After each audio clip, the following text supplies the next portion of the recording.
Remember, the most important thing in your video is your content. This is true, but in order to deliver your content effectively, you need to feel comfortable and confident. The way you look, or more to the point, the way you feel you look, plays a huge role in how comfortable and confident you are. Today, we're going to talk about how to look good on camera.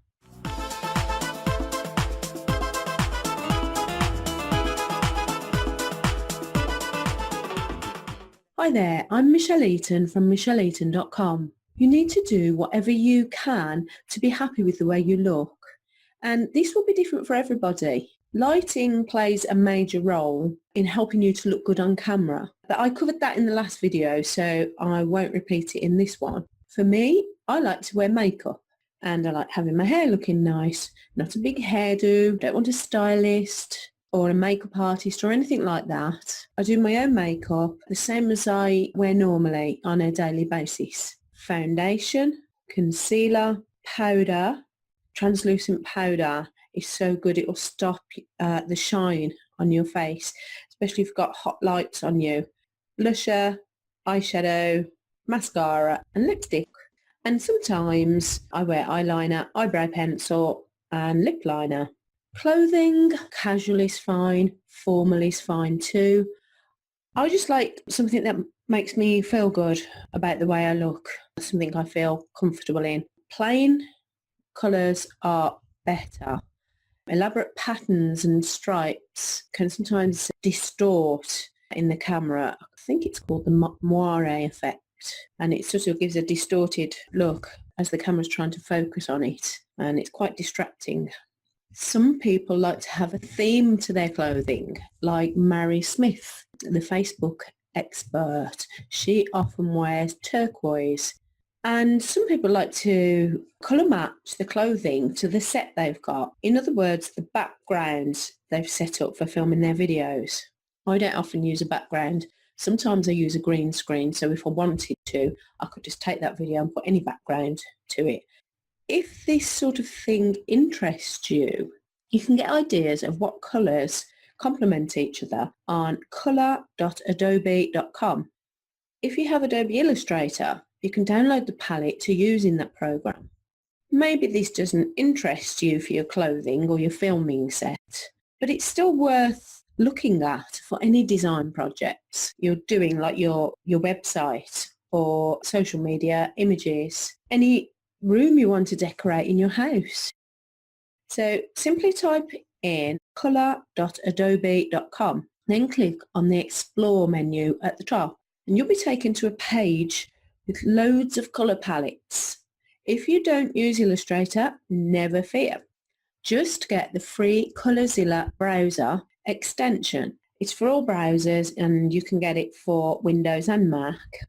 The colour eyedropper will then sit in your browser bar at the top for easy use. Next, open a document, a text file, Word document or a Google Doc, and name it My Colour Palette. When you've found the palette that you want on the Adobe site, take a screenshot of the palette using Windows Snipping tool or any other method. Then you can copy and paste the picture of the palette into the document so that you've got a visual reference, especially if you're going to be saving a few different colour palettes. Next, on the ColorZilla eyedropper, choose Page Colour Picker Active. Next, place the centre of the crosshair on the first colour in the palette and click. This will copy the value to the clipboard. Now you simply paste the hexadecimal code into your document. Do this for all 5 colours in the palette. Now you have the exact colours always to hand when you need them for any project you want to do, any program you use. If you want to incorporate all of these things, getting yourself ready, your background sorted, and do things that will really brand you in a professional way, then the way to go is to batch record. This means you have everything ready to record a few videos all in one day or one session. You can change your clothes and jewellery for each video if you want to look slightly different. You can film a lot in a few hours. Things can still go wrong. I can't tell you how many times my neighbours have been so noisy.